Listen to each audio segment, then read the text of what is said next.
Now, all revved up for more red-hot motorsport, it's the LG Super Racing Weekend with Yokohama, power of performance.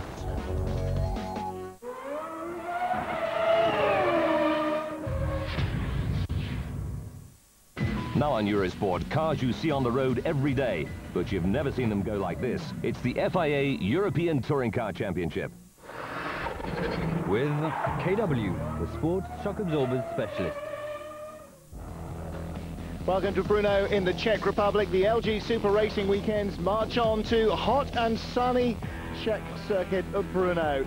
This is the circuit last year that was swept by wind, rain, sleet and snow during the racing, but temperatures shading 30 degrees have been the format for this summer weekend. Well, the Alfa Romeos quickest in practice, but just by a fraction of a second from the Volvos. It looks like we might have a very exciting race, and the racetrack should help. After the Grand Prix circuits of Magny-Cours and Silverstone, the opening pair of races, Bruno, a very different prospect. Elevation changes for one thing, and plenty of them, and also tight corners. And that means that the touring cars, well, the most powerful of them, the Alfas, are all towards the front of the field, and those that lack a little bit of engine power, and we're thinking here, certainly the BMWs, are lagging behind a little bit. Good afternoon, I'm Martin Haven. Alongside me, I'm delighted to welcome David Leslie. David, conditions absolutely perfect for touring car racing, but only if you've got an Alfa Romeo or a Volvo. Yes, it is. They're absolutely wonderful out there. Fantastic day to go motor racing, sitting in that sunshine watching. What else could you be but Bruno this weekend? Well, Fabrizio Giovanardi, the championship leader, also the fastest man in qualifying, but by 0.05 of a second from Rickard Rydell. Third on the grid, Nicola Lorini, but watch the BMW of Dirk Muller on the left behind the Volvo. The BMWs transfer the weight onto the driven wheels, the front-wheel drive cars away from the driven wheels, but a great start from Rickard Rydell. Dirk Muller dives out from behind him, and Rydell will take second place into the first corner as Giovanardi is forced around the outside. But as we saw at Magny-Cours, as we certainly saw at Silverstone, Dirk Muller really pushing the car very hard indeed in qualifying and taking the lead early on. But, David, all the inclines here mean that the BMW is already on the back foot. Yes, it is. It's very good off the start with that rear-wheel drive. The Volvos and the Alfas being in front-wheel drive, but the start is their good part, not the actual racing. The qualifying wasn't as good. You can see what's happened already. The Volvos through, and that's the first of the Alfas. Giovanardi through as well. They're really lining up in fourth place, ready to take that place away from the BMW.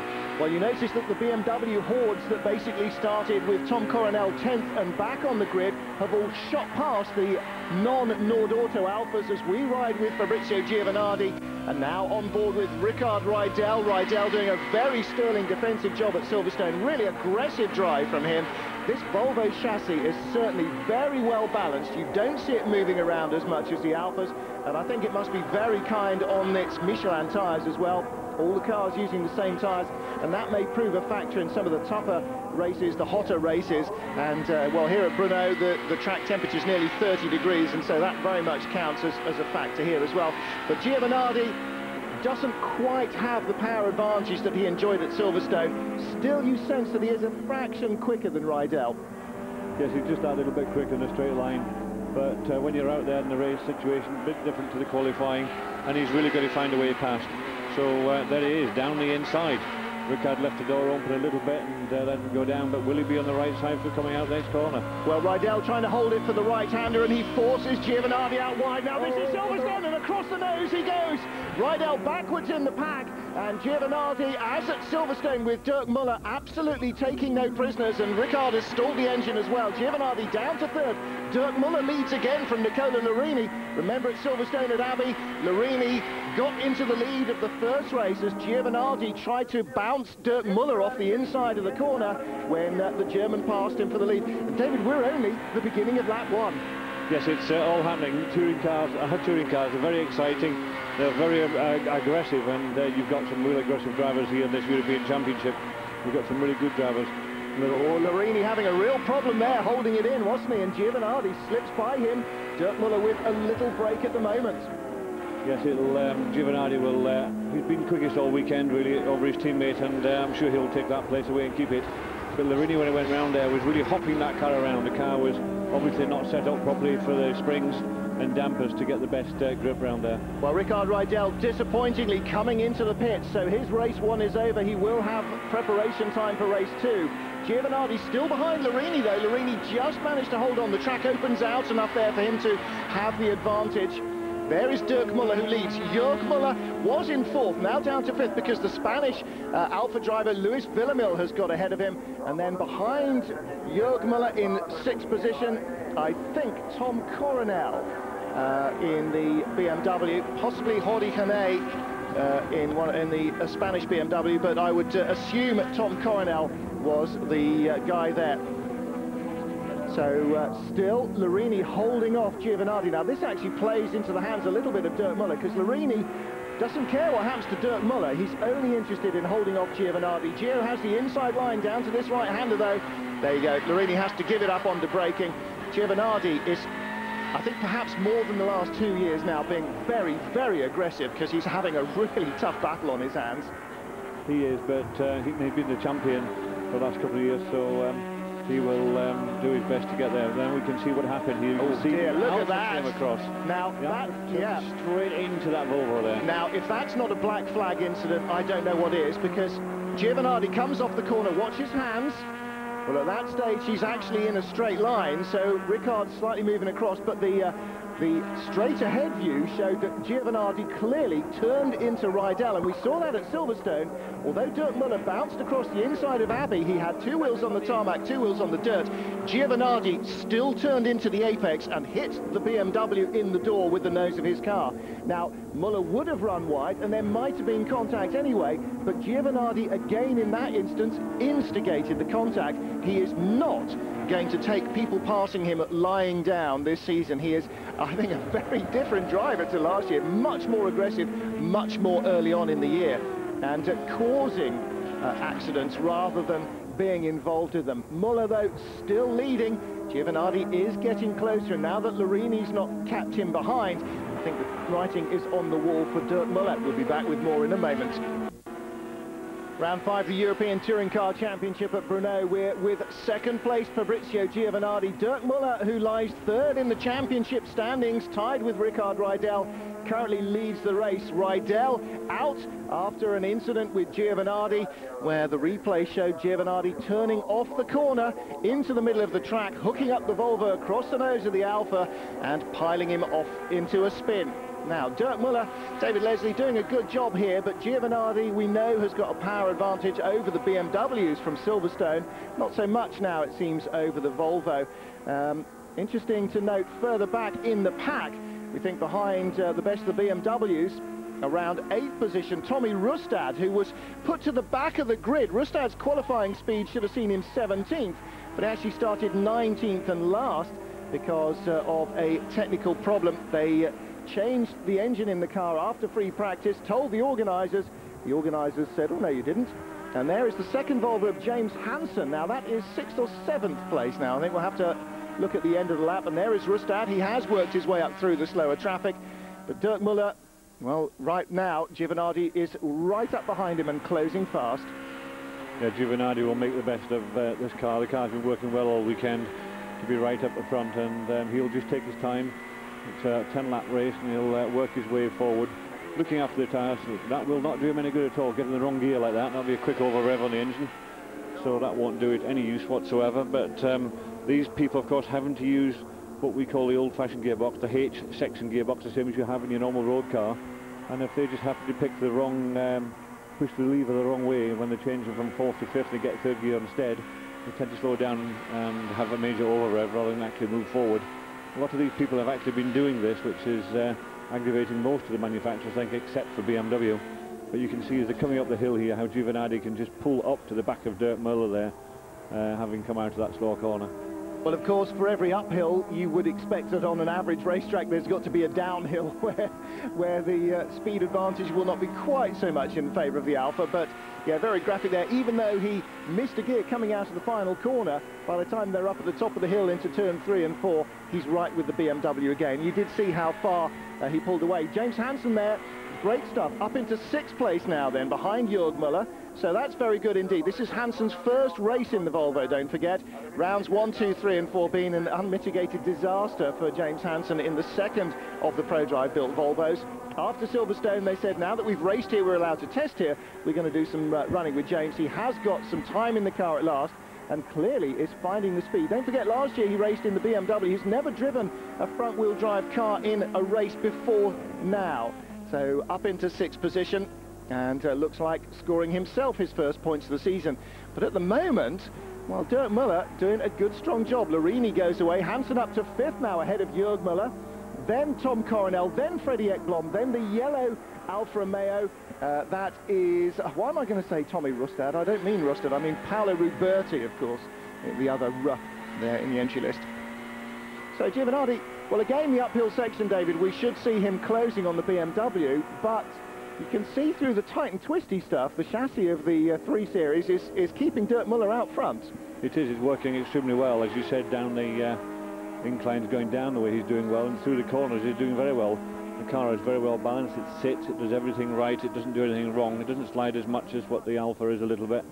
He's using all of the circuit, including those curbs and a little bit of grass or dirt behind.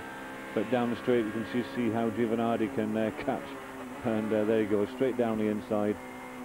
Changing down very quickly. You can see a little orange light that flashed on the dash. That was the over-rev light that says he was pulling too many revs as he changed down a gear. Well, now you might ask yourself, why would the BMW be better through the twisty stuff than the Alfa Romeo? And part of that is the way the cars are driven. The Alfa Romeo drives through the front wheels, and here again you see, this is what we've seen so far in the first 4 races of the season. Whenever an Alfa driver wants to, essentially, he can just drive past the BMWs in a straight line. And Dirk Müller, well, Giovinazzi didn't miss the shift here onto the front straight, and Dirk Müller was just a sitting duck there, dead in the water. And as David says, he was revving the engine as far as it would allow him there, but still got past. So in lap 5 then, and Dirk Müller now in 2nd place, but still, I think, pretty much on target for a podium position here. Now, so saying about the difference between the Alfa and the BMW, the Alfa drives through the front wheels, the BMW drives through the back wheels. Now, what happens when you're trying to steer and put power through the same set of wheels is that one mitigates against the other, and the ideal combination is to steer with the front and drive with the rear, and that's what happens in the twisty stuff. The reason the Alfa is quicker overall is because it's a bit of a rocket ship. Dirk Müller there giving him a flash of the headlights. What's all that about? You're holding me up now in the twisty stuff. That's what that was, wasn't it? It's all one of these things where you play mind games with the people in front of you. You switch the headlights on, and then the driver in front gets affixed by the headlights and watching the headlights instead of watching where he goes, and will make a mistake. That's the whole idea of it, but at this level these drivers are professional enough not to make those type of mistakes. But what you were saying about the difference between the front wheel drive and the rear wheel drive also, with the rear wheel drive, because they've got an axle and a differential at the rear, the weight of the car is more spread out over the 4 wheels, so you can have that weight of 50% on the front, 50% on the rear. Whereas with the front wheel drive, the gearbox is at the front, the engine's at the front, everything's there, so you have much more weight at the front, and therefore it's much harder, as you said, to make that front work as well as you would like it to work. But through the twisted bits, the BMW is nicely balanced, looking very good, the car, very flat indeed. Now, I thought for a moment we were on board with James Hansen there, who of course is in 5th position in his Volvo, but this is Rickard Rydell back out. That's the Honda Civic Type R of Salvatore Tavano just in front of him. I beg you, or Sandro Sardelli, I'm not quite sure which one of them, the 2 Type Rs. But Rydell back on the racetrack, and a very different sound to that engine, David. The 5-cylinder engine of the Volvo makes a very much more bass sound than the free revving 4s that are up front. Yes, it's more of a authority type sound. You can hear with the in-car camera, you can hear the difference on the engines between the Giovinazzi Alfa and the Rydell Volvo. And the Volvo at the top of the picture, just there, James Hansen looking for 4th place here. There is the Alfa Romeo of Lewis Villamil, and Villamil slow down there in that left-hand section. Hansen all over the back of him, having his best touring car race so far. Of course, last year he was in the super production category with the BMWs and with the Edenbridge team. and had some pretty entertaining dices there, but this is certainly his best position anywhere in a super racing weekend, I think, without contradiction, and all over the back of Lewis Villemel, looking for 4th place. But again, the problem there, he's got probably the better of the two chassis, but Villemel with just maybe a fraction more power. I don't know, maybe the engine in that car isn't quite the same as the Nord Auto cars. Anyway, Giovanardi leads for the GTA Nord Auto team, but still Dirk Muller there in 2nd place and only half a second back, and Larini being left behind, so Dirk Muller really still keeping the race leader honest. Round 5 of the European Touring Car Championship 2002. Fabrizio Giovanardi leading in the Alfa, Dirk Muller 2nd. Alfa driver Nicola Larini in 3rd place and being dropped by Giovanardi and Muller. So Larini really on the back foot now. Giovanardi en route to win number 4 from 5 starts, unless he blows the engine by over-revving it somehow.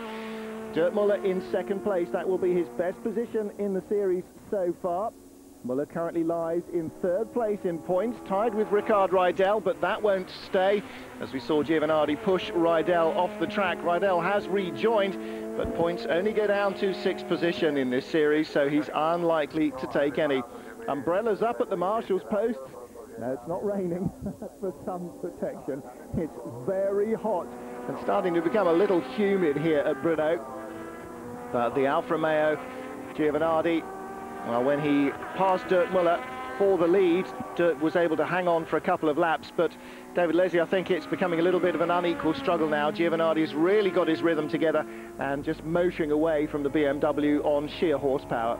He is, once he got that accident with Rydell and he put himself back to 30, then had to gather himself back together, take his time to get past his teammate, not knock him off. That would have been disastrous for the Nord Auto team had the two of them had to come together, and then worked his way up to the BMW and took his time to get past whenever it was easy enough for him with that amount of power he's got in comparison to the BMW, and got himself into the lead and has just quietly walked away.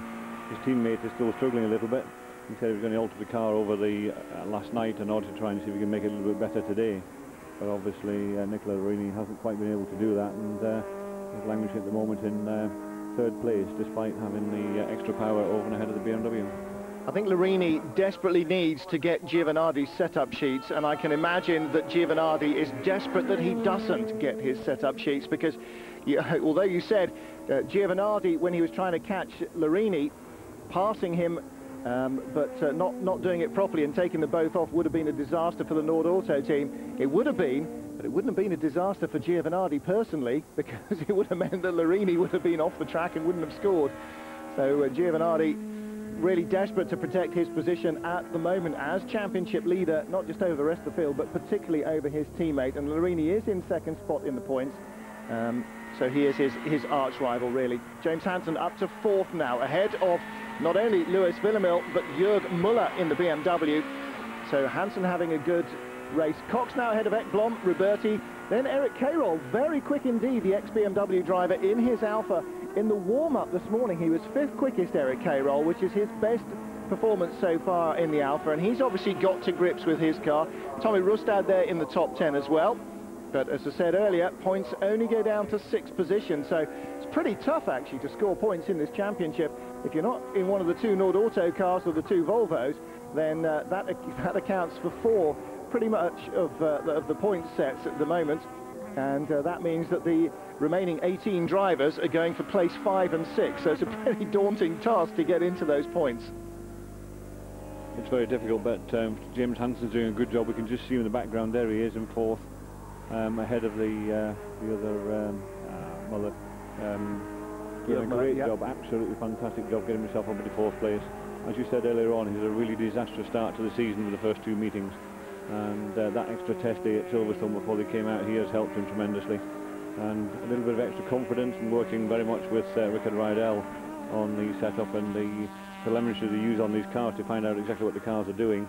The team are able to explain to him where he needs to make adjustments in order to come closer to Rickard's times, and certainly this race is upholding Volvo's honour. Certainly is. He's doing a very strong job. Just again to reiterate, his first ever race in the Volvo, his first ever race in a front-wheel drive car. Most impressive stuff. He's got Jörg Müller still haranguing him from behind, and I don't think Jörg is going to go away either. But with that extra little horsepower advantage that the Volvo has over the BMW, with a bit of luck, well, Jörg down the inside under braking, and again, that's one of the advantages of a rear-wheel drive car over a front-wheel drive car, is that the front-wheel drive car is trying to brake and steer and also power through the front wheels, whereas a little bit better balance on the rear drive car. But under braking, David, with all the weight of the front-wheel drive car over the front wheels, perhaps that helps them as well under braking. It depends very much on a lot of technical bits and pieces, but no, under the braking the BMW is very good. So certainly on the slow corners and on starting off the start line, that is where they are at their best. And once the race gets going, if they can make that good start, they can stay up there, which we see with the two Works BMW cars, the two Dirk Müller and Jörg Müller. But on the actual speed and qualifying, etc., they've been languishing a little bit further down. We'll see how good the Volvo chassis is here, how close Dirk Müller was at the first corner, and he stayed Jörg Müller stayed quite close to Hansen up the hill there, but through the twisty stuff, James actually able to pull away from Jörg Müller. So I don't suppose there are any set-up secrets within the Schnitzer camp. I can't imagine Charlie Lamb going for that, but Jörg Müller not quite able to hold on to the Volvo. On-board camera there with Fabrizio Giovanardi. This is him coming towards us, and closing stages of the race. And well, after the opening 2 or 3 laps of drama for Giovanardi, once he got into the lead, as expected, he was able to drive away, dictate the pace at his own choice of race pace. And Dirk Müller, well, firmly ensconced now in second place in the Schnitzer BMW. And there is Larini back in third, Hansen fourth. Jörg Müller still with him in 5th place. But I think perhaps Jörg Müller a little too far away now to be able to challenge the British driver. Giovanardi coming through this over the crest of the hill, left-right sequence onto the start-finish straight. And this is where, of course, he will see the team leaning over the wall and punching the air with delight as the man waves the checkered flag for him in a few minutes' time. And then between the first and the second race, just a short turnaround time. There's no real chance to work on the cars whatsoever. And that means that if you incur damage in the first race, you almost always have to carry it into the second race, unless you, like Rickard Rydell did, have to stop in the pits and allow the team to work on the car. Rydell still circulating in his Volvo, so not too badly damaged, although his point-scoring chances in race 1 were completely banjaxed when he was punted off the track by Giovanardi. Giovanardi on the final lap here now. Again, the downhill section. Dirk Müller in second place and able to hold off Larini, I think. Hansen in fourth, with Jörg Müller keeping him honest, still very close to him. And Tom Coronel will, hopefully for him, score his first point of the season from 6th position. He'll be the 3rd placed Volvo. BMW rather, so 3 BMs in the top half dozen. But David looking at me, 3rd place Volvo there. 3 BMWs in the top 6, 2 Alfas and 1 Volvo. Now for Nordauto, this will not be a 1-2 result, and that's the first time this season that they have failed to take a 1-2 result. Looking at the practice sheets and qualifying sheets, you might have imagined that there would be a Volvo in between them, and who knows, if Rickard Rydell had made it through to the checkered flag, there might well have been a Volvo in there somewhere, maybe even on the top step of the podium. But that's not the way race 1 here has panned out. Round 5 of the championship will have Alfa Romeo's 1st and 3rd, but BMW moving from the 3rd step to the 2nd step of the podium. Dirk Müller will score his best result of the season here with this 2nd place finish. And of course, David, with the top 6 finishers in race 1 being in reverse order at the front of the grid on race 2, i.e. the 6th guy, Coronel, will be on pole. That leaves Giovanardi again starting in 6th place behind 3 BMWs and James Hansen's Volvo and his teammate Nicola Larini, who will be directly ahead of him in a straight line. Race 2 might not be the easy cruise to victory that race 1 has proved for him, but still the Nordauto cars 1st and 3rd. Hansen in 4th place, with Dirk Müller again consolidating that 3rd place in the championship with points for 2nd overall, his best score of the year. And David's pocket arithmetic gives us Giovanardi on 46 points, increasing his advantage now to 14 over Nicola Larini in third place. Dirk Müller with 19 points to Lorini's 32.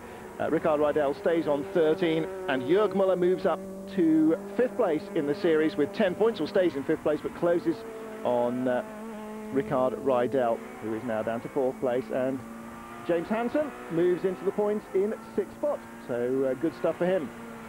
He's tied with Paolo Ruberti. So there is the finishing order.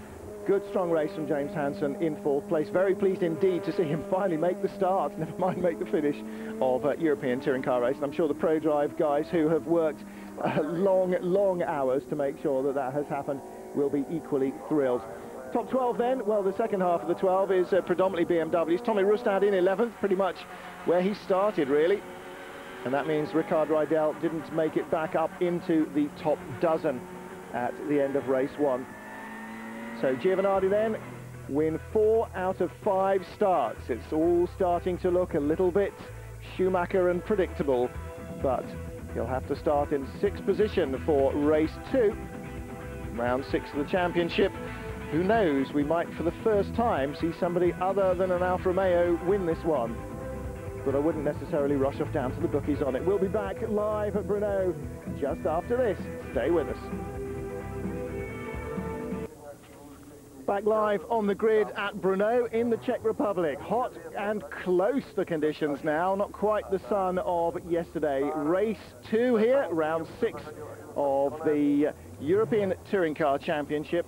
Winner of race 1, Fabrizio Giovanardi, starts in 6th place. Let's hear from him. Fabrizio Giovanardi, GAT Racing Team. For the moment, you still have the supremacy on the race, but apparently the BMW, they are getting better. Yes, I think the BMWs went really fast because they work, I think, to catch our car. But for the moment, in the last half part of the end of the race, we are a little better. And what's going to be your strategy to come in front? I think I must be careful in the first lap because there's a lot of car in front of me, and then I will attack. Thank you. Sensible words from Giovanardi, and we will try and catch up with, well, we're being told they're going to interview Gerd Müller. Excellent. 1970s German football sensation. I think perhaps they might mean Dirk or Jörg Müller. We'll try and catch up with them. Jörg Müller is on the front row of the grid, of course. Lewis Villamil there with him. Here is 6th place Nordauto driver Fabrizio Giovanardi. Just in front of him will be Dirk Müller, and James Hansen will be there as well. Nicola Lorini right in front of Giovanardi, because the top half dozen start in reverse order of their finishing positions in race 1. Behind them, 7th and so on down, start as they were, but it's just a chance to try and break up domination of the front of the field by the driver that wins the first race. Now there's Dirk Müller, very combative driver this season, David Leslie. He had 2 really strong races in France, 2 really strong races again in Great Britain, and again led here until the outright power of the Alfas finally turned the corner on him. But I don't expect the BMW will spend the whole season down on power, do you? I mean, that's not normally the way they work. No, they're very motorsport orientated, and they'll be working very hard to make sure they can make up any deficiencies they have at this moment in time. And if they believe that that is the biggest one, they'll be working very hard on that to try and get right up there and be as fast as what the Alfa Romeos are on a straight line. But at this moment in time, that's something they're just going to have to work a little bit harder on. We'll catch up with Jörg Müller now. You're starting on the first line, but you think you have enough engine power for the race? Yeah, we are down on power to the Alfa Romeos and to the Volvos. But as you have seen what Dirk did, we have to fight hard, and that's what we're going to do. And yeah, the important thing for us at the moment, at the beginning of the season, is to make some points, and that's all we can do at the moment. We're waiting for some more horsepower. Thank you.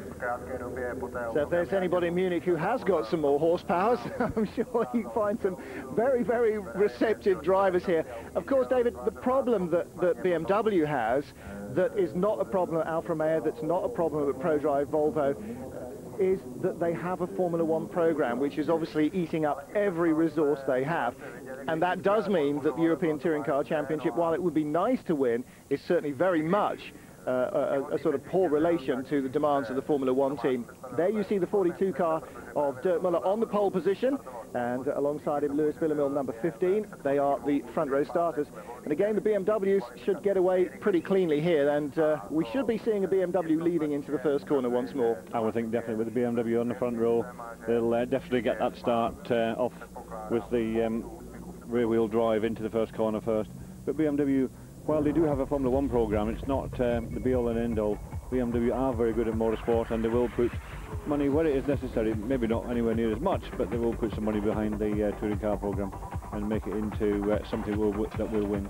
Well, one of the things that BMW has driving it on in this touring car programme is the German BMW dealer network. It is they that will insist on the M3s not being beaten out of sight, because, or the 3 Series cars not being beaten out of sight, because they must have these cars being raced. The dealers insist on it, and BMW, much as they would have liked to have not been in the German Super Touring Car Championship a few years ago, and they would perhaps preferred not to have done Super Production last year, the dealers insist that they race the 3 Series cars, or they race some saloon cars. And so BMW, you're right, they do have to concentrate on this to a degree, and to see them beaten out of sight by Alfa Romeo will not be doing the dealers' pulses very much good.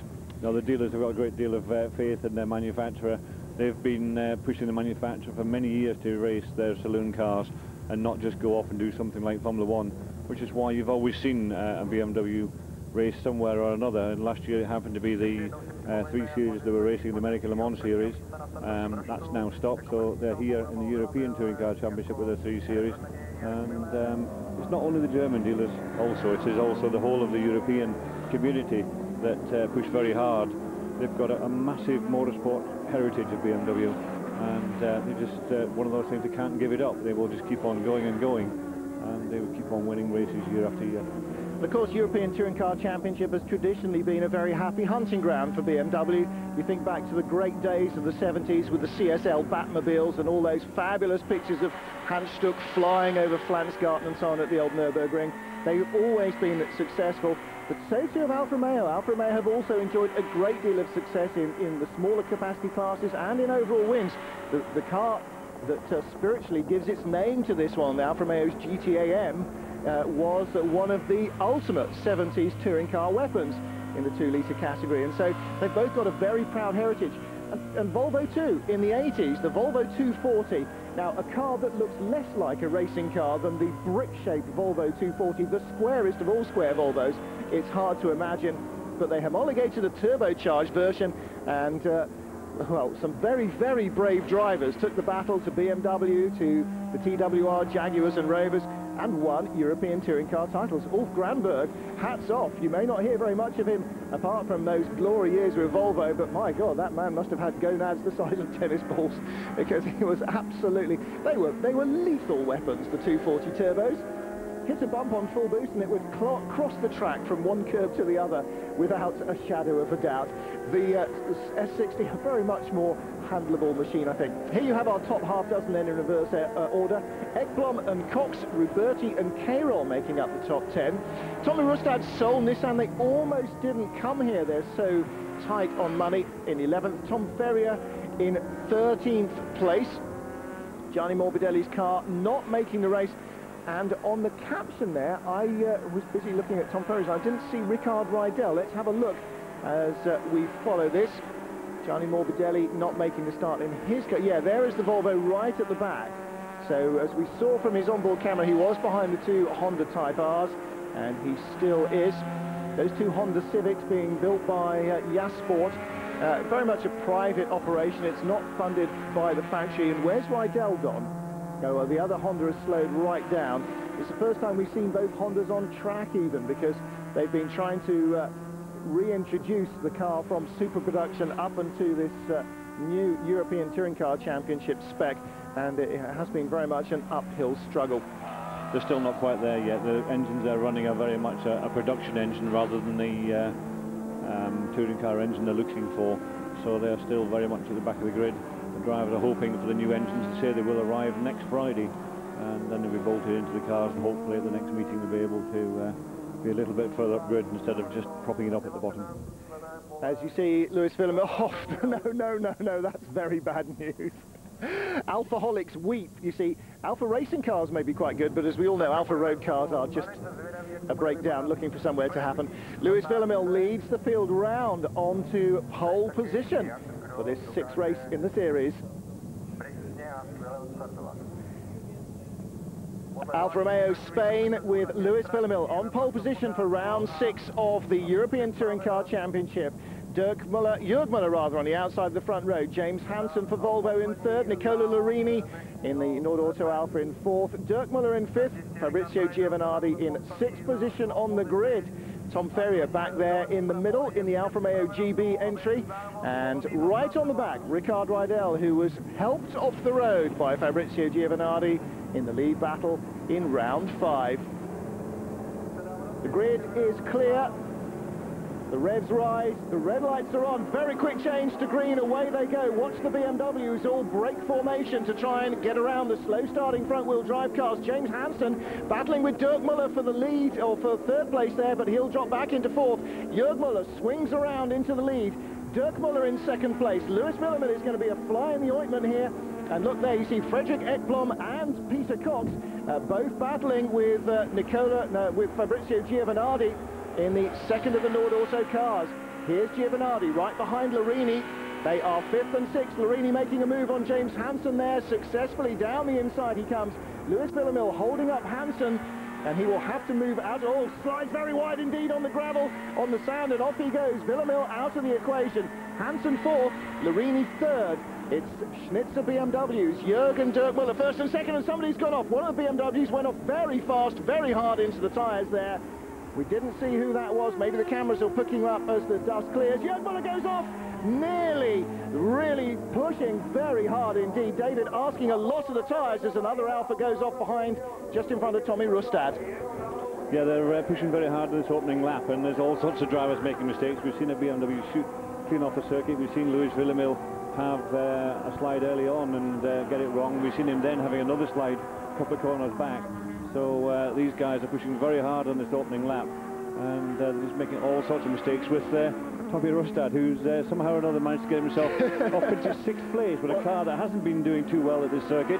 I think he's been a driver who just kept his nose clean, kept out of trouble, and he's picking the places up. Absolutely right, good call. He's just watched everybody fall off in front of him and gone, hello, thank you very much. And for Bob Neville's very shoestring operation, that'll be good news. Giovanardi goes inside Hansen. Oh, good stuff, James. Hold him off, and James Hansen is not going to be bullied out of the way by Giovanardi.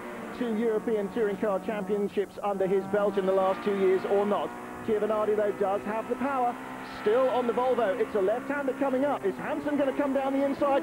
No, he just didn't get close enough there.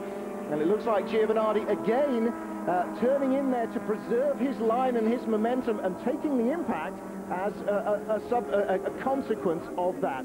End of lap 1 of 10 though. BMW drivers 1st and 2nd.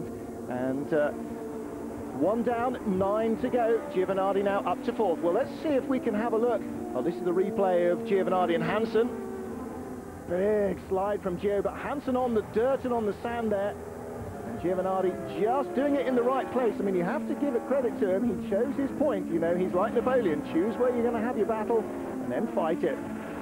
Ooh, double-crossed hands though. That was a lot of opposite there. That was on the lock stops, wasn't it? That was as far around as you could possibly go, and the foot as hard into the throttle as you could possibly go in order to try and keep that car straight. It's the only rule I was ever taught when racing my Mini. Whatever else happens, don't lift off. Well, there you saw the 2nd Volvo, Rickard Rydell, in 11th place, passing Jordi Kane, I think, for 10th. He was wheel-to-wheel. And on board with Rydell, yes, as the screen clears, we can now see. Here he is. In fact, that's Kane in front, so it was the Alfa that he was battling with, who was right behind him. And I'm not even going to have a guess which of the numerous Alfas that was, because they're all red, so it's a little bit hard for me to tell, being a bear of little brain. Jörg and Dirk Müller, still 1st and 2nd for Schnitzer BMW. Oh, Charlie Lammel, we're going, come on. But the Team GTA Nordauto cars 3rd and 4th, but importantly, Larini ahead of Giovanardi. And that means there must yet be fireworks, because Larini will not let him by. Giovanardi will have to force a way through. 5th place, is the Volvo of James Hansen. 6 Tommy Rustad, but being closed down now by Paolo Roberti's yellow Alfa. And David, we know that that will have a bit of a power advantage over the blue Nissan. Yes, without doubt, when it comes to these elevations we're watching now, then the little Nissan will struggle a little bit. Very good chassis, like some of the other cars, like the BMW for instance, but does struggle very much on the power stakes at this moment in time. So you can see here now the 2 Alfa Romeos chasing these 2 BMWs. If Giovanardi gets past his teammate, which I'm pretty sure he will do, he's been very aggressive at doing that all year long so far, he then will have a very big struggle to get past 2 BMWs, because I would think one will just simply try and hold him back while the other one tries and gets away. Remember, this is only a 10-lap race, it's not an endurance race, so Giovanardi will now be getting quite excited at having taken a couple of laps, and he's only up to 4th place. He'll be wanting to be that little bit further up. He's, remember, only ever been 1st or 2nd, and out of that little lot, he's had 4 firsts and 1 second. So he'll be desperate to get himself back up there. But oh, look, he showed Larini the nose there, and Larini just let him go. I think it may be that team orders have started to work, even in these red cars at this early stage in the year, where you've got a driver well ahead. And as we said, Giovanardi is now 13 points ahead of his teammate. They'll be wanting to try and stop these BMWs from winning a race. Alfa Romeo have certainly got a 100% record at this moment in time of winning races, so they need to get their best driver up there to those BMWs and try and stop the BMWs from winning. Well, that, I'm afraid, was a very, very sorry sight for Nicola Larini. Whether he just made a little mistake and allowed Giovanardi to get his nose inside and then felt he was morally obliged to avoid contact, or whether it was just craven capitulation, I'm not going to comment. Now then, this is interesting. This is Rydell behind one of the Team Great Britain BMWs. And David reckons in 9th place because he's counting back from Roberti in 7th. I reckon 8, 9, 10 still in 11th place. Oh, he's 10th place. All right, there we go.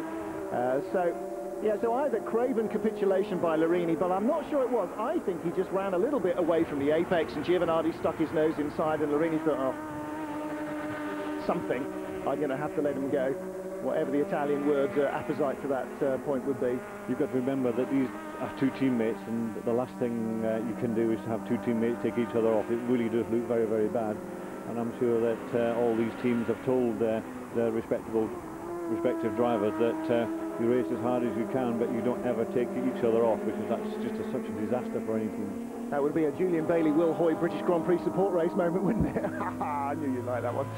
So that's Fabrizio, I'm going to say Giovanardi. Of course, I don't mean Giovanardi. He's not in a Team GB BMW, is he? That's the other British-Italian, Gianni Morbidelli, in fact, right ahead of Rickard Rydell. James Hansen still holding on to 5th. There is Roberti just up ahead as Rydell powers past the BMW, moves up into 9th. Jörg and Dirk Müller, 1st and 2nd for BMW. Giovanardi and Larini right with Dirk Müller. Now Dirk Müller is going to make his car twice as wide as ever before. And David, Leslie, your comments earlier on, I'm sure, are absolutely right. Jörg Müller is now free to try and race for the win. Dirk Müller's job, and he will know it because he won't need telling, because German drivers know how the system works from a very young age.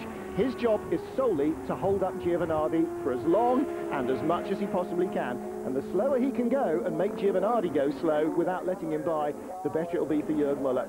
And at the moment, well, they're in the twisty stuff, so Giovanardi can't really close, but when they get down the bottom of this valley and start to climb up the hill, the onboard camera will show us reeling in Dirk Müller in no uncertain terms.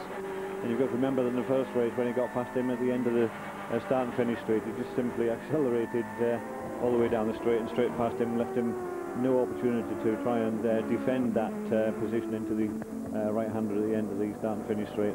So that's a thing they'll have to think of. He'll have to make sure he's got a big enough lead at the last corner on the circuit to be able to make sure he's still there at the end of that straight. Well, they are both still there. That squeal of tyres shows just how hard Jörg Müller is pushing, and I just worry that he might perhaps have gone a little bit over the edge. Tommy Rustad now down to 6th place as Roberti has gone past him into 5th.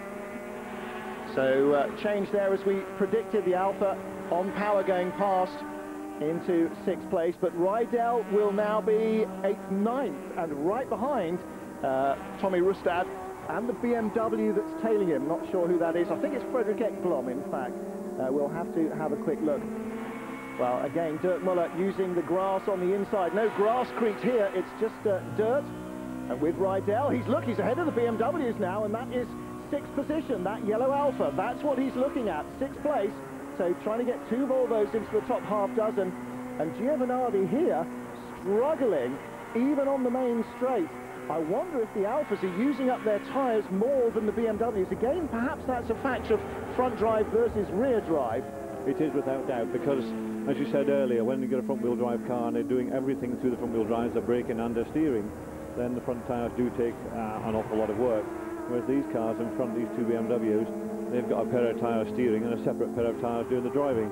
So they should be able to make their tyres last longer and be stronger towards the end of a race. But as we said in the first race, Giovinardi, once he got himself through to the front, was able to accelerate away towards the end. But we're now 4 laps into this race, and Giovinardi is right on the tail of these 2 BMWs. He certainly is. I was going to ask, actually, when Larini was a little closer to him, in terms of straight line speed down the straight, if Larini's towing off Giovinardi and Giovinardi's not quite close enough to get a really good tow off the BMW, will that actually rein his speed in a little bit because he's pulling his teammate rather than being pulled by the car in front? Maybe a little bit. Not enough, is what you're saying. For the power they've got and the advantage they've got over the BMWs, no, not enough. Well, now, you see, we're saying that, but anybody who's not seen any of the 5 preceding races and is looking at this now is going, what power advantage? But even when we had the interviews at the very beginning with the BMW, they did actually say that, you know, they know the Alfa Romeo has a power advantage. They've admitted that, and they're looking for some more power to come for their cars later in the season. And what they're trying to do is score as many points as possible at the beginning of this season, and that's exactly what they've done so far this year. They have scored points. You know, they're in 3rd and 5th place in the championship, scoring as many points as possible with an engine they know not quite up to the standard of the Alfa Romeo, but they will have an engine. They will have it fairly shortly, I'm sure. BMW are always very keen on making sure that they win championships, not just the odd race. So later in the season, I can see it'll look more like this with the BMWs at the front than it has done there so far. I think it's going to be a very interesting second half to the year, because look at the Volvos now, 5th and 7th. The BMWs, is Dirk Müller in better tyre situation than Jürg Müller? He was almost in the position where he had to go down the inside there at the first corner of Jürg Müller.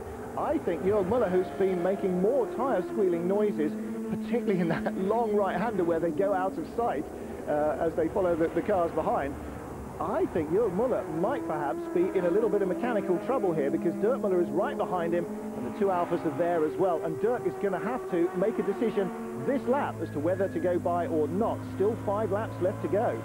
We're only halfway through the race. It's a 10-lap race, and very close after 5 laps. You get the first 4 cars all covered by a postage stamp. You can see just how close they are to each other as they're going through this part of the circuit. Hear how hard the tyres are being pushed by the BMWs as well, really leaning on every ounce of grip they've got. They're just desperate to stay out of shooting distance of Giovinardi. And in the tighter stuff, they're taking slightly neater lines. Giovinardi is really ditch hooking around the inside. Rally fans will know what that means, using the getting the wheel inside the curb onto the grassy bit, into the little gully there to hold his tight line. But I noticed when we're on board with Rickard Rydell, none of that. The Volvo is really clean and precise. He's not even using the curbs yet, and he's still closing, well, certainly on Paolo Roberti, if not necessarily on the race leaders. But the BMWs are the same. When you watch them going around, they're not hooking over the curbs either. They're using all of the curves, but they're not sort of doing that rally tactic of disappearing over the top. There you see, they're just up and using the curbs and no more, but we can see from the onboard camera of Giovinardi that he's really hooking over the top. And having said that, it just proved me wrong on that last corner. I think Dirk Müller is using a little bit more curb and a little bit more dirt, because anything that helps distract Giovinardi, a puff of dust, a cloud of dirt, little, you know, few stones thrown up at the car, anything like that, it you know, just helps a little bit. The other thing, of course, is that he presumably doesn't want to be exactly on the racing line behind Jürg Müller in case there's, you know, a problem. No, he'll be able to watch and just see, you know, if he can make a move somewhere. If somebody makes just the slightest little mistake, he'll want to be able to dive down the inside, or maybe just break that a little bit later to try and take advantage of any small mistake at all. Very difficult situation for Dirk Müller to be in at the moment. He's trying desperately to defend against Giovinardi without allowing the Alfa to get close enough to be able to try and move, but he's being held up by his teammate. Of that, I think, David, there isn't really that much doubt anymore. And Giovanardi has now got by him. This is Giovanardi in second place. We saw the move shaping up as he moved past Muller. That's at the end of the previous lap, not in qualifying, incidentally. So Giovanardi is in second. Got past Jörg Muller, because Jörg Muller made a mistake. Dirk Muller was going quicker and had to pass Jörg Muller. Jörg Muller running out of tyres there, I think, having just really leaned on them perhaps a fraction more than they were happy to take. Yeah, when Dirk went past his teammate, the Giovanardi just followed him through there. That's obviously not what the BMWs were wanting. They wanted to try and keep two in front. And Dirk being the one that's further up in the championship, Jörg would have been trying to keep Giovanardi back, but that hasn't happened. Giovanardi's taking every opportunity to try and do the best he can. Now he's back into second place, which is good for him, because remember, he's never finished lower than second place so far. Indeed, and the only time that happened was at Silverstone when Nicola Larini won the first race after Giovanardi made a move on this man that we're watching now, Dirk Muller, and held the two of them up as Muller tried to come back down the inside to retake the lead at Abbey. Larini profited and zoomed by the pair of them, was never caught. So there's history between these two. Now, I know Dirk Muller, he's a very pleasant young man indeed, but he is certainly a gritty driver. So too Jörg Muller. And don't think that Jörg's given up any chance of getting back into the top two either, because that's very much not the case. As long as Dirk holds up Giovanardi and keeps him in place, then he will keep attacking for that second place. Incidentally, Rickard Rydell in the Volvo now in sixth place. So Hansen fifth, Rydell sixth place for the Volvos. There is Hansen just coming onto the straight. And whoa, oh dear, there you go. Giovanardi finally in position to just drive by into the lead, and that is as depressing a sight for the BMW drivers as it is for everybody else watching it, because as I said earlier, in earlier races, it is like choosing a more powerful car than the opposition in your computer racing game and just driving by on straight line speed. Not what we like to see. Here's the replay then. Giovanardi going by down the inside to take the lead of the race, and Giovanardi moves up into first place. So Giovanardi inside Dirk Muller, as he did in the first race on the straight. Took him a lot longer this time. We are 7 laps down, only 3 to go. This is the anti-penultimate lap, so 2 after this. David Giovanardi, well, I mean, he just bided his time, took the gaps when they came, and in the end, all he did was line him up on the straight and drive by him. Yes, we said earlier on that would be the big problem. They had to get out of that last corner very clean and have a good little lead. But even with the small lead that he had when he came onto that start and finish straight, Giovanardi was able to pull up behind him and pull out and simply drive past him before they even got anywhere near the corner at the end. Now what we're seeing again, we saw in race 1 to a degree. Giovanardi gets past Dirk Muller for the lead. Dirk Muller stays as if attached by a short piece of rope to his back bumper. Nicola Larini being dropped in third place by Giovanardi and Dirk Muller. Worse for Larini is that it's still no guarantee that he'll get third place, because he's got Jörg Muller as close behind him as Giovanardi has got Dirk Muller up his backside. If you've got to remember that Larini has just taken that third place away from Jörg Muller, so that's a change round there. But there we see the flashing lights again from the BMW. I'm sure he's not telling him, yes, I'm okay, thank you, I'm second. I think he'll be telling him, watch your back, I'm right here, and if you make a mistake, I'll be in there. I wondered about that after we saw him do it in the first race, and having seen it again where it happened there, I wondered if that was a reaction perhaps to Giovanardi doing a little bit of psych gamesmanship, maybe just dabbing the brake lights on in the middle of a corner or somewhere where you wouldn't expect it. There, I don't think it could have been. I think that would have left him susceptible to being passed in a straight line if he'd done it there, uphill. But oh, again, look at Larini. He really hasn't got that set up at half as well as Giovanardi's car, has he? It's sliding all over the place. That car is sliding a lot at the back, and when it starts to slide, it starts to hop at the same time. So they simply haven't got the springs and the roll bar sorted on that car to get it really a nicely balanced car. But having said that, he is third in this race, and he is hanging on in there. But all the time as you go around these slightly quick corners, you can see the car hopping at the back all the time. You have this hop with this car. These are things that you really do not like in a front-wheel drive car, because then you're never sure what the rear is going to do. And if the rear comes around to meet the front, it makes life extremely difficult. That's a master of understatement. So we are now on lap 9 of 10, less than 2 to go. It's Alfa, BMW, Alfa, BMW, Volvo, Volvo. And 3 of the best preparation experts in the touring car business. Nord Auto Racing running the Alfa Romeos, Schnitzer running the 2 BMWs in this particular top 6, and ProDrive running the 2 Volvos. David, between those 3 teams, I don't think you could possibly want for anything in terms of preparation. I don't think that you would favour one of them over the other in any way, shape or form. No, they've all been around for a very long time. They've all got fantastic histories. They've all won championships. So you are really, these are the 6 cars that I think we will see at the top for most of this season, to be perfectly honest. And between these 3 works cars, these 6 drivers, and if we can try and stop the running into each other that we've seen in the first race, where that rather took somebody out of the first event and made life difficult for Rickard Rydell, and the second one having to come from the very last man on the grid. But he's now up to 6th place and doing very well, although still a little bit behind his teammate in 5th. Well, he is catching James Hansen slowly but surely.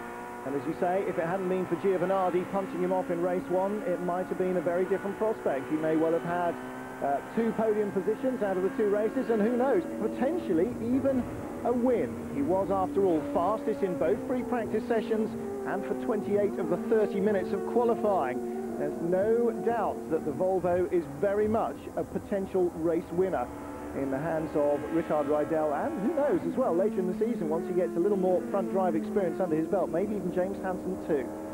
As it is, on to the last lap in Bruno with Fabrizio Giovanardi leading Dirk Muller, Nicola Larini and Jörg Muller. Alfa BMW still. Looks like Jörg will not get his first podium of the season, despite having led for half of this race. Giovanardi with no gap at all to speak of over Muller at the line. Larini about a second or so behind Dirk Muller, with also no gap over Jörg Muller. And I don't expect that these positions will change in the final half of this last lap. James Hansen and Rickard Rydell, well, possibly James Hansen might slow down dramatically on the last lap just to give Rickard that extra point. I don't think Rickard would particularly expect him to. I certainly don't think the ProDrive team would particularly expect him to. 1 point here or there may not seem like an awful lot at the moment, difference between 2 and 1, but it might be an awful lot of difference at the end of the year. I don't know, maybe he might just slow and let Rickard Rydell come through, which will rather scotch David's arithmetic by a point anyway. As it is, Giovanardi, 5 wins from 6 starts, I think we'll be saying in 3 or 4 corners time, which is a very impressive start to the season. There is James Hansen still well on his own in 5th place, so he will have to slow very much to give Rickard Rydell that extra point for 5th if he's going to try and do it. But it's victory for Fabrizio Giovanardi, all but assured. Just the last few hundred metres, Dirk Muller and Jörg Muller particularly putting in a good, strong stint between the 2 of them. Yellow flags out here as well, so no overtaking opportunity into the final corner. And Giovanardi, for the 5th time this year from 6 starts, takes the checkered flag in 1st position. It's not a Nord Auto 1-2 again. That has been broken up, but another 1-3 here in Bruno. 2 Volvos very close together at the end there as they came across the line. So I wonder if there was just a fraction of a shuffle. I wouldn't be at all surprised. So David, well, you missed out on some dramatic action at Silverstone, but I don't think we've been stinting in our excitement here. Bruno, 2 pretty good races. Very good races, very good indeed. They've been full of action right from the beginning. We've seen at the beginning of the first race when Giovanardi and Rydell had to come in together, and that set the first race up a little bit, made it a bit more difficult for Giovanardi. And again in the second race, he's had to work harder than he has done in the first 4 races of the season at Magny-Cours and Silverstone, which were 2 very fast circuits, suited the Alfa Romeo terrifically. We can see the positions there, but at this shorter circuit, or tighter circuit, not so much shorter, but very much tighter circuit, the handling of the BMW, as you can see, making all the difference. And in 7th, you can see there the Alfa Romeo of Paolo Roberti, Tom Cornell with the other BMW, and Fabrizio Di Simone actually came up there. He did very well. Tom Ferrier too in 12th place. Tommy Rustad, that means, dropped right down the order. He may not even have finished the race. Eurosport live at Bruno. The cars still coming back into the Parc Fermé at the end of an exciting sixth race in the Euro Touring Car Championship. And this was the move of Fabrizio Giovanardi to take the lead finally 2 laps from home in the Alfa Romeo, passing Dirk Müller. And the onboard replay showing, as before, that all he did was line him up on the straight and drive by with horsepower. Dirk Müller taking second place. Jörg Müller leaning half the race, but perhaps leaning on his tyres a little too much. Made a mistake, and Dirk Müller and Giovanardi went past him. Nicola Larini also went past him before the flag, so Jörg ending up back in 4th place, but still his best result of the season so far. Well, we'll have a chance now, hopefully, to catch up with our race winner, with our championship points leader, indeed, Fabrizio Giovanardi, leading the series by 20 points now, ahead of teammate Nicola Larini. Larini on 36 points, Dirk Müller just 11 behind on 25. Ricard Riedel now up into 4th place in the championship, or down into 4th place. He was tied in 3rd with Dirk Müller. He's in 4th place in the championship, a point ahead of Jörg Müller in 5th, and James Hansen in the Volvo after his first racing weekend in a front-wheel drive car, indeed, in the Volvo, is in 6th place in the championship points. Well, the fans are going home happy. They have already seen a thrilling FIA GT race, and boy, what a finish you're in for in that one when we show it to you in highlight form this evening. But let's catch up with Fabrizio Giovanardi. Fabrizio Giovanardi, you gave us a fantastic show when you overtake the BMW. Yes, it was a difficult race. I saw before the start I have to pass the first 2 laps without accident, and then I will attack, but it was not so easy, but in the end I won. What do you think of the concurrence of BMW? What I think they did great works, because in opposite the last race it wasn't really fast. Thank you. Well, perhaps the difference, as you pointed out earlier, David, not that the BMWs are faster, but the track is slower, which doesn't give the Alfa Romeo so much of a straight line in which to use its trump card, its engine power. So the BMWs giving a very good account of themselves, the Volvos too, but for Ricard Riedel being knocked off by Giovanardi in race 1, of which maybe I think a little bit later. Certainly David, if he was the team manager, would have been straight up to the clerk of the course after that incident, and I don't suppose Charlie Lamb left it lying like that either.